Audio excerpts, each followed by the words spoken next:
Deuxième partie, situation des Juifs de Provence sous la France occupée. La situation des Juifs de Provence sous l'occupation allemande a varié selon que l'on se situe avant ou après novembre 1942, date à laquelle les armées hitlériennes ont envahi le sud de la France et, de ce fait, la Provence. Dès avant novembre 1942 déjà, les mesures discriminatoires contre les Juifs commencent à sévir. Contre les Juifs qui, eux, il faut bien le dire, ne s'y attendaient pas, malgré tous les signes précurseurs qu'ils avaient pu vivre. À l'occupation, les Juifs ont été surpris comme tous les Français et nous nous sommes trouvés, comme l'a dit Robert Aron, pris au piège de l'histoire. Personne n'y pouvait rien, on ne pouvait plus fuir. Les générations futures ou des gens, souvent des jeunes d'Israël, nous disent « Mais pourquoi vous n'êtes pas partis? Pourquoi vous n'avez pas fui ça ?» Mais en fait, tout ça, on va voir pourquoi. Alors, quoi qu'il en soit, nous nous sommes trouvés pris au piège de l'histoire et lorsqu'il y a eu la capitulation, c'est-à-dire en mai 40, eh bien, nous étions pris au piège comme tout le monde. Par la suite, que s'est-il passé après cette capitulation? C'est le gouvernement de Vichy.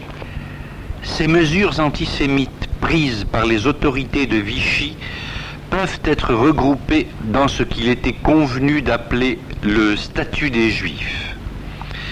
Ces mesures ont porté sur le recensement des Juifs, sur la limitation de leur liberté, sur la situation des Juifs étrangers.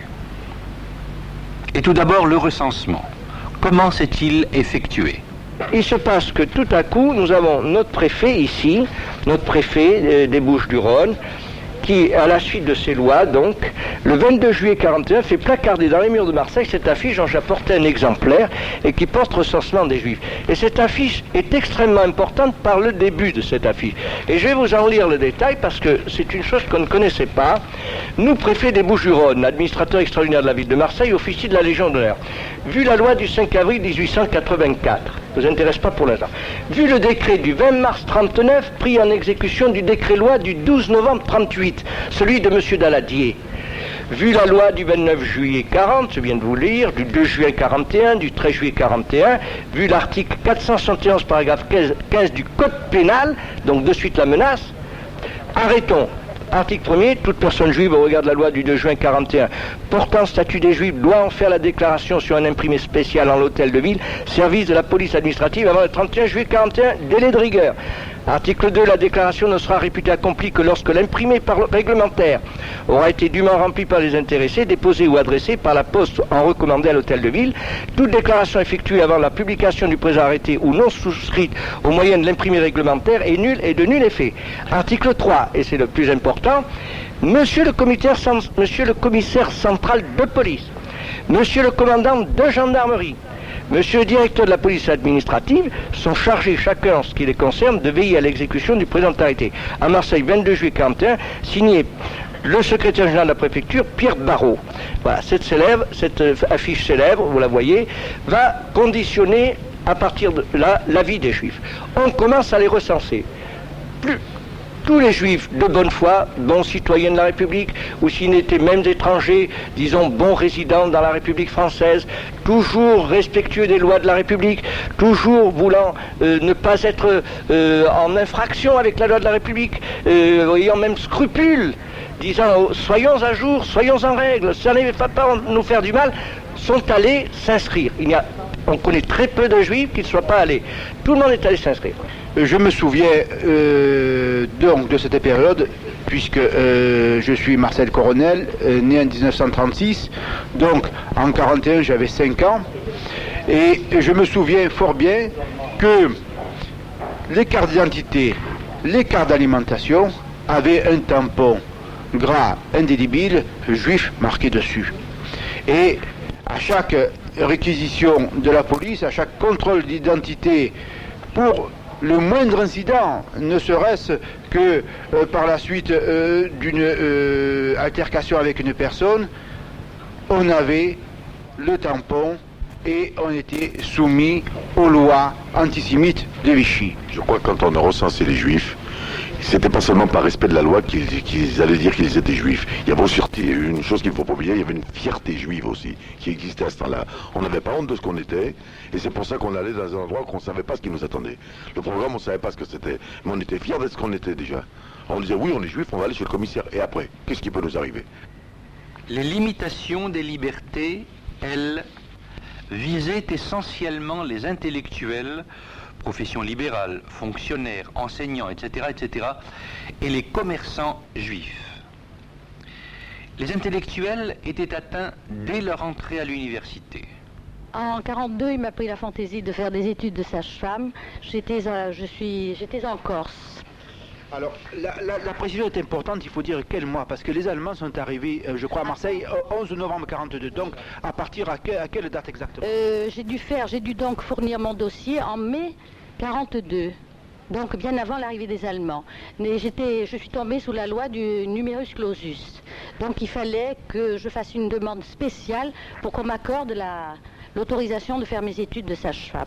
Alors j'ai dû faire et j'ai été admise parce que mon père avait été mobilisé pendant la guerre 39-40, il avait des références. Et sinon, je n'aurais pas pu faire mes études. La limitation des libertés des commerçants juifs visait à leur liquidation pure et simple comme telle. Alors, monsieur Nadjari, je vais vous demander, en quelque sorte, en quoi consistaient ces mesures spécifiques prises par le gouvernement de Vichy et qui se sont appliquées à Marseille, et comment en avons-nous ressenti cette application? Alors écoutez, je me suis permis d'apporter 2-3 petits ouvrages avec moi.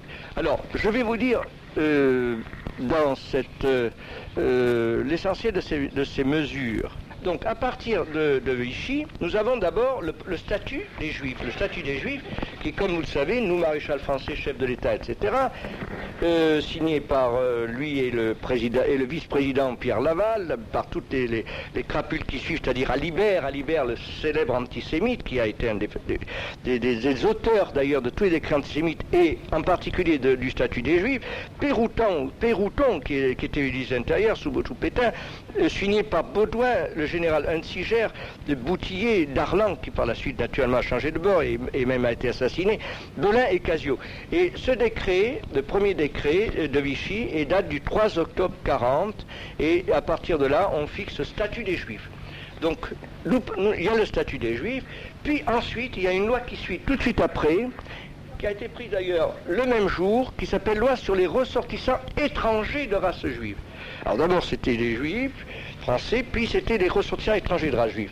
Puis, le 2 juin 1941, il y a une loi qui remplace cette loi du 3 octobre 40, qui pose le statut des Juifs, et qui définit d'une autre façon qui est juif, etc. Et on arrête tous les métiers. À partir de là, on ne peut plus rien faire.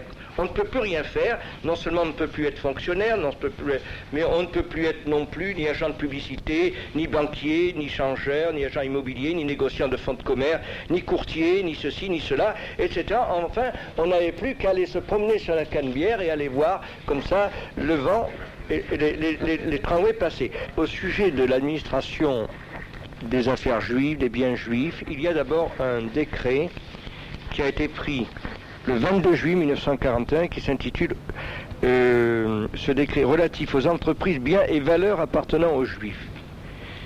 Donc, quel était le but de ce décret? C'était d'arianiser les biens des Juifs.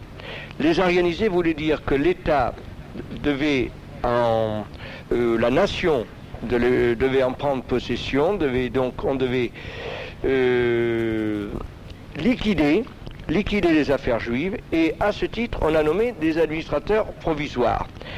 Exactement comme dans les affaires judiciaires aujourd'hui, où le tribunal de commerce nomme quelquefois des administrateurs judiciaires qui sont chargés de liquider certaines affaires. Et bien là, c'était les Juifs, toutes les affaires juives, qui devaient être liquidées. Bon, ça se passait de la façon suivante. Un jour arrive ce monsieur, il dit voilà, je suis détenteur à la suite du décret sur l'administration des affaires juives, j'ai un mandat pour administrer votre affaire. Alors, à partir d'aujourd'hui, vous ne pouvez plus rien signer, ni chèque, ni émettre des billets à ordre, des traites. Vous toute facture doit être contrôlée par moi, toute comptabilité doit être contrôlée par moi, toutes vos activités doivent être contrôlées par moi. De toute façon, vous ne pouvez rien faire. À partir de là, bon, on avait donc un tuteur, c'était ces gens-là, et qui petit à petit arrivait à démolir, à détruire l'affaire, lui d'abord prélevant de très gros appointements. C'est un peu l'histoire des syndics de faillite actuellement dans les affaires commerciales, c'est-à-dire qu'il arrivait à prélever la plupart de l'argent qui était encore disponible, l'actif, etc. Il réalisait l'actif et il mettait l'affaire en liquidation. Bien, au point de vue statistique, j'ai appris dans un livre qui est le livre que M. Billig a publié à un moment donné. M. Billig est celui qui a fait l'histoire des commissariats aux questions juives. Et il dit qu'il y a eu dans les Bouches-du-Rhône, il ne parle pas de Marseille en particulier, 822 affaires administrées, ce qui est quand même important. 822 affaires administrées. Ça, c'est une statistique. En novembre 1941, mon père a été arrêté parce qu'il avait une associée catholique et l'associée voulait rester seule dans l'affaire. Elle l'a fait arrêter. Il est resté au camp du Vernet 1 an et demi. Après... Le camp du Vernet se trouve où ? Dans les Pyrénées-Orientales. C'était le camp où étaient les Espagnols après, en 40, où on a interné les Espagnols et après on a interné les Juifs. Pourtant, ce sont les Juifs d'origine étrangère qui furent les premiers frappés. Alors, je crois que pour illustrer le propos de M. Nadjari concernant les décrets de 38 et leur application aux étrangers, je crois que nous avons un témoignage direct d'une personne qui, à la déclaration de guerre, alors qu'elle avait fui l'Allemagne en 1933 à la suite des persécutions, en 1935 pardon, à la suite des persécutions antisémites, est venue se réfugier en France. Donc, en Allemagne, elle était avant tout juive, donc on l'expulse. Arrivée en France, la déclaration de guerre, elle est avant tout allemande, alors que naturellement, elle n'avait jamais eu de lien avec cette nationalité. Et je crois que c'est là une illustration des propos de M. Nadjari. Voilà, à la déclaration de la guerre, on m'a pris comme soi-disant allemand. On m'a mené au camp d'Aix-les-Milles. Dans un camp de concentration. Un camp de concentration. Non, c'était un camp. C'est pas un camp de concentration, c'était ici à Aix. Alors, à la police, j'avais beau dire que j'étais pas allemand, il n'y avait rien à faire. Au camp, quand je suis arrivé, ils ont dit, mais vous n'avez rien à chercher ici, vous n'êtes pas allemand, vous. J'ai dit, c'est ce que je suis en train de dire. Il n'arrive pas à le commandant. Alors je peux m'en aller. Ah non, il me faut la signature du commandant d'Aix. Ça durait 3-4 semaines pour être libéré. Je suis arrivé en octobre 1935. 3 mois après, j'avais dit, ici ça va arriver comme l'Allemagne. J'avais mon beau-père, M. Passy. Il m'avait dit, mon petit, tu ne connais pas la France. Il avait trop confiance. Malheureusement, il a été pris en 1943, janvier 1943, avec moi, et il n'est pas revenu. J'ai connu des amis d'Allemagne qui s'étaient réfugiés en France. Et en France, à ce moment-là, ils étaient ennemis parce qu'ils étaient allemands, ils ont été internés parce qu'ils étaient juifs. Alors ils ont été internés pour 2 raisons. Au camp de Gurs, si monsieur se rappelle, puisque... heureusement, ils ont pu se sauver après. Alors, le commissariat aux affaires juives, pour en parler, je vais vous dire comme une anecdote, il faut que vous sachiez qu'il était situé au Copierre-Puget. C'est important de le savoir. Et il y avait là-bas un commissaire aux questions juives. Un jour, je m'y suis rendu, alors que moi j'étais citoyen français. Ma mère avait conservé sa nationalité portugaise. Bon, en tant que telle, elle devait jouir théoriquement d'une protection, comme devaient jouir tous les personnes ressortissant des pays neutres, aussi bien les Portugais que les Espagnols, etc. Je ne sais pas si vous savez ça. Bon, quoi qu'il en soit, un jour, ma mère n'avait donc pas fait tamponner sa carte. Sur les conseils d'un de mes oncles, qui aujourd'hui est décédé, auquel je rends hommage, qui était Henri Berminis, mais qui a été quand même vice-consul du Portugal à Toulouse jusqu'à 1942. Je me suis rendu au commissariat aux questions juives avec ma mère, qui était portugaise, qui avait donc son papier tout à fait en règle, et plus les papiers de protection du consulat. J'arrive, je rentre, il y a un bonhomme qui me reçoit, qui me dit, qui tutoie, Jean. Il me dit, qu'est-ce que tu veux? Alors, fais voir tes papiers. Alors, je monte les papiers, je dis, sage juif, sage chien, assieds-toi. Bon, alors on s'assoit, ma mère terrorisée. Bon, après, il me dit, qu'est-ce que tu veux? Ben, je dis, voilà, ma mère est citoyenne portugaise, vous l'avez convoquée, elle ne l'a pas faire tamponner sa carte. Ah, vous croyez, alors il a commencé, vous croyez faire ceci, cela, enfin, toutes sortes d'insultes, de menaces, etc. Bon, en définitive, on est sorti de là comme on est rentré, c'est-à-dire qu'ils n'ont rien pu faire du tout, et ma mère n'a pas jamais eu sa carte tamponnée, et puis ça s'est terminé comme ça. Mais c'est pour vous dire que c'est des véritables animaux sauvages qui étaient au commissariat aux affaires juives. Bon, fort heureusement, on a eu la vengeance après la guerre, lorsque nous sommes revenus dans ce même Copiapugé, où nous avons organisé avec d'autres organisations des balles pour effacer ce souvenir. On a brossé un tableau des persécutions pendant le régime de Vichy, sans occupation. Je crois qu'on peut passer à la période suivante qui est encore plus noire. Alors, ce que je voudrais préciser, c'est qu'il y a donc eu une préparation, une mise en registre de tous les juifs, une dépossession de leurs biens et de leurs activités pour les réduire à une impuissance au moins économique, jointe à l'impuissance juridique. Mais il n'y a pas eu, et je voudrais savoir si, à cette époque-là, il y a eu des persécutions physiques. Est-ce qu'il y a eu des internements, mis à part ceux qu'on a évoqués tout à l'heure, pour les juifs étrangers, à la déclaration de guerre, donc avant l'armistice? Un instant alors. Bon, un instant. Il était au Caire, en 41-42, Madame Algazi.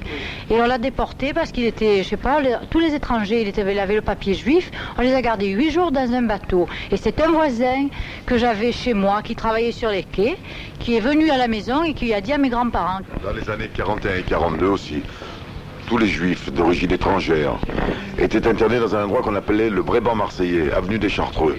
Et on faisait un tri et on les envoyait dans ce qu'on appelle des camps de travailleurs étrangers. Ils étaient en semi-liberté, ils dormaient, mon père par exemple était interné dans un endroit qui s'appelle Vidauban dans le Var. On les faisait travailler à la pelle à la pioche sans les payer, on leur donnait à manger plus ou moins, mais ils avaient des permissions de sortir le samedi et le dimanche. C'est à peu près ce qui se passait pour les juifs de Corse. Comme ils ont été internés à Bastia, la famille pouvait aller les voir. Moi j'allais voir mon père avec ma mère toutes les semaines. Puis au bout de 3 ou 4 mois, il est parti purement et simplement. Il a dit j'en ai marre, il a foutu le camp, puis on a pu rechercher avant sa déportation. Novembre 1942, les troupes allemandes envahissent la Provence. La situation des Juifs va y devenir encore plus dramatique. 11 novembre 1942, c'est l'entrée des troupes allemandes dans Marseille. Nous arrivons donc à la période 1942.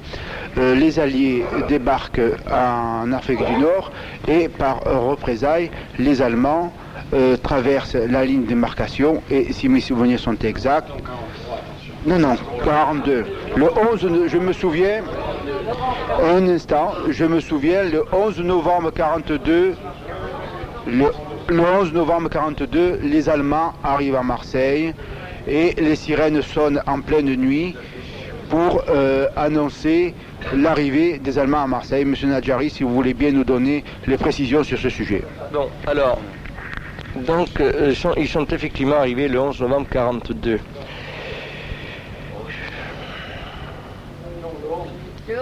Le 11 novembre 1942, exactement, ils sont rentrés dans Marseille.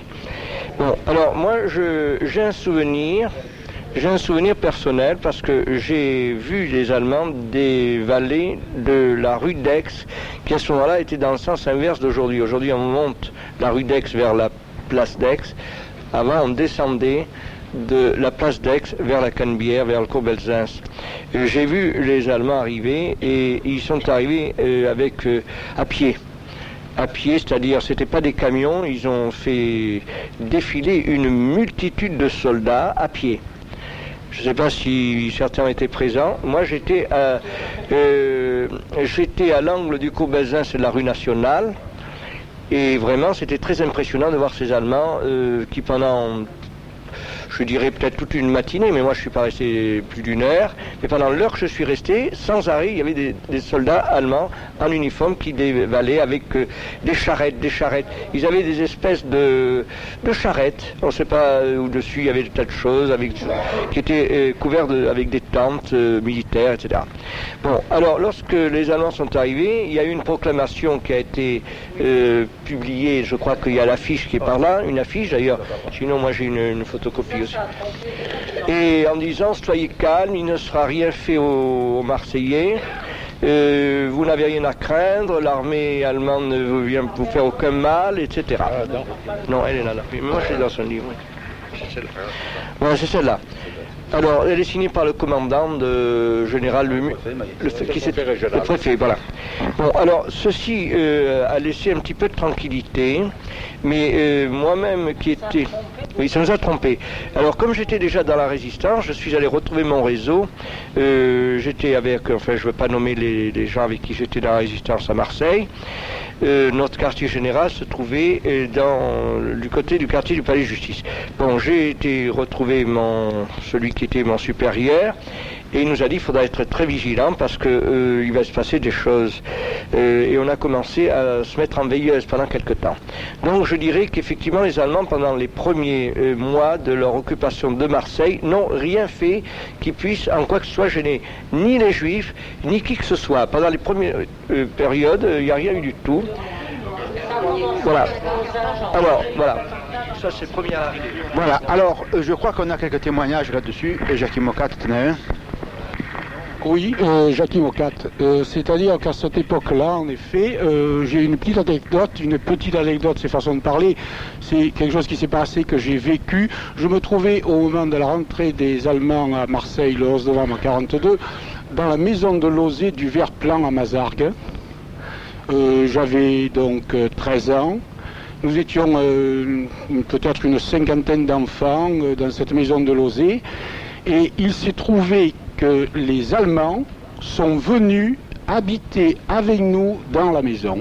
C'est-à-dire que nous avons passé, nous, une cinquantaine d'enfants juifs, nous avons passé en gros une semaine à vivre avec les Allemands tous les jours et à coucher. Ils ont couché avec nous, à côté de nous, à manger avec nous.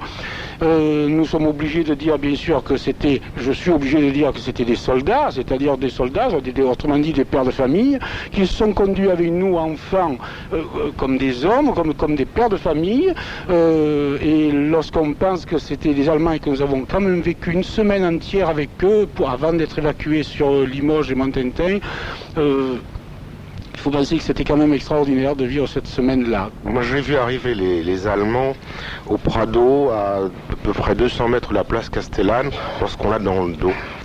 Et ils défilaient le long du Prado, c'était une division blindée. C'était les hommes qui avaient des uniformes noirs, qui étaient très blonds, très hâlés, qui n'arrivaient pas de France d'ailleurs, qui devaient arriver de Russie ou d'ailleurs. Et je crois savoir que c'était la division d'Astreich qui a dû rentrer le 2e ou le 3e jour dans Marseille. Et puis c'était à peu près le seul souvenir que j'en ai parce que j'avais 8 ans à l'époque. J'étais quand même assez effrayé. Moi j'ai vu arriver... Madame la ministre. Oui, j'ai vu arriver les Allemands. J'étais en terminale au lycée, Montgrand, donc en plein centre, et je les ai vus arriver débouchés par la préfecture, par la rue de Rome, et ils étaient à la fois à pied et en moto, tous habillés de noir. J'étais très jeune donc quand les troupes d'occupation sont arrivées, mais j'avais été frappée par la jeunesse justement des soldats qui paraissaient pratiquement mon âge, donc des enfants. À cette entrée des Allemands dans Marseille, nulle réaction de la part de la population en général et des Juifs en particulier. Les Allemands, en effet, prennent des précautions. Leur but, ne pas effrayer. Quand les Allemands ont fait placarder cette petite affiche dont on a montré la photocopie, là, je me souviens, mon père est arrivé à la maison tranquille comme Baptiste. Il a dit, oh, les Allemands ont dit ils ne feront jamais comme en Allemagne, puisqu'ils ont proclamé qu'ils étaient venus en troupes d'opération et non pas d'occupation. Et ça a trompé énormément de gens. Ça, au lieu de nous rendre méfiants, si vous voulez, pendant quelque temps, on a été confiants et malheureusement trompés. Et cette occupation se poursuit avec son cortège d'angoisse et de hasard aussi. Moi, je me souviens être tombé sur un barrage allemand avec mon père au Prado, à la hauteur du rond-point, un barrage qui barrait tout le Prado. C'est-à-dire qu'il y avait des espaces de 1 mètre entre deux contrôles de gendarmerie allemande avec la plaque. Et nous sommes tombés sur un homme qui devait avoir une 40aine d'années, qui a vu mon père avec mon frère et moi. J'avais 8 ans, mon frère en avait 6. Il a vu le tampon, il a regardé mon père, il nous a regardé, il nous a laissé passer. Et c'est parce qu'il a été là à ce moment-là que je suis peut-être ici ce soir. On a souvent pensé que toutes ces mesures contre les Juifs ont été prises ou dictées par l'occupant allemand. Certains faits montrent pourtant que le gouvernement français de Vichy a été, souvent, lui seul, l'initiateur des sévices endurés par les Juifs à partir de 1940. Le gouvernement de Vichy, nous n'allons pas y revenir, il a commencé à prendre des mesures immédiatement dès qu'il s'est installé, et il a commencé à prendre des mesures anti-juives. Je dirais que c'est les premières mesures que le gouvernement de Vichy a prises. Le gouvernement de Vichy a pris ces mesures alors qu'il n'y avait pas d'occupation ni d'armée allemande. Exactement. Nous sommes bien d'accord. Nous sommes d'accord, oui. Alors justement, il y a deux historiens qui s'appellent Marus et Paxton, qui sont des gens remarquables, qui ont fait une histoire de Vichy d'une part, et l'histoire de Vichy et les Juifs. Dans ces historiens, dont l'un est canadien, l'autre est américain, nous ont apporté des éléments d'appréciation tout à fait, je dirais, neufs, parce que vus par des étrangers, par des gens du dehors, et des chercheurs, des universitaires chercheurs, des scientifiques, nous sommes arrivés à des conclusions, je dirais, historiques extraordinaires. C'est-à-dire, comme vient de le dire notre ami M. Coronel, les mesures antisémitiques prises par le gouvernement de Vichy ne étaient pas encore dictées par les Allemands. Il les a prises de lui-même. Ce sont des mesures typiquement françaises. Et nous avons un exemple, c'est qu'à Paris, où les Allemands ont occupé Paris en premier, bien entendu, bien avant le reste de la France, ils ont appliqué des mesures qui découlaient des lois de Nuremberg, lesquelles étaient en retrait par rapport aux lois que Vichy a prises, qui étaient beaucoup plus antisémites que les lois de Nuremberg. Mon frère Joseph, qui était fonctionnaire français, bien entendu, a été remercié en 1941, donc bien loin avant l'occupation allemande. Et mes cousins, qui étaient au chantier de jeunesse, qui avaient remplacé l'armée, ont été remerciés eux aussi 8 jours après qu'ils étaient rentrés au chantier. Et voilà, ils ont fait 19 jours, donc les Allemands n'y étaient pas, et ce sont les Français qui se sont chargés de remercier les Juifs à cette époque. Il ne faut pas oublier que le gouvernement de Vichy a pris des mesures, toutes ces mesures antisémitiques ont été prises avant, et qui concernaient la zone non occupée, donc notre partie à nous de France, ont été prises avant l'arrivée des Allemands. Mais on peut dire qu'il y a eu un matraquage systématique des Juifs, c'est-à-dire qu'il n'y avait pas de semaine où il ne sortait pas une loi, un décret qui précisait, qui apportait encore des motivations supplémentaires pour arriver à mettre les Juifs encore, je dirais, non encore arrêtés à ce moment-là, de les mettre dans une situation où petit à petit ils devenaient des gens sans possibilité de vivre. Donc, grâce à ce témoignage, nous pouvons donc dire qu'il y a eu une certaine contrainte physique avant l'arrivée des Allemands et donc un régime de travail forcé avant l'arrivée des Allemands. Ce qu'on peut dire aussi en plus à ce sujet-là, c'est que moi j'ai étudié ça à l'occasion des études sur les opérations postales et les timbres qui avaient été émis. Enfin, j'ai fait une étude sur les timbres qui ont été émis à Marseille pendant l'occupation. Et je peux vous dire d'une chose, c'est que dans les archives des postes, nous avons retrouvé au cours de nos études des lettres censurées. C'est-à-dire que tous les Juifs qui écrivaient, soit de Marseille, soit de Lyon, etc., de la zone non occupée à l'époque, à des correspondants dans les zones occupées. Toutes ces lettres avaient été plus ou moins, enfin dans la mesure du possible, ont été toutes censurées, c'est-à-dire ouvertes. À l'insu des gens, elles étaient ouvertes. Et quand ces gens-là annonçaient, même avec des noms d'emprunt, parce que déjà ça se faisait, ou avec des noms qui n'étaient pas particulièrement à consonance juive, ces gens-là franchissaient la ligne de démarcation et allaient dans le lieu où ils avaient écrit, parce que quelqu'un les attendait, eh bien, on peut dire que dans les environ 30 à 35% de ces gens-là n'ont jamais refranchi la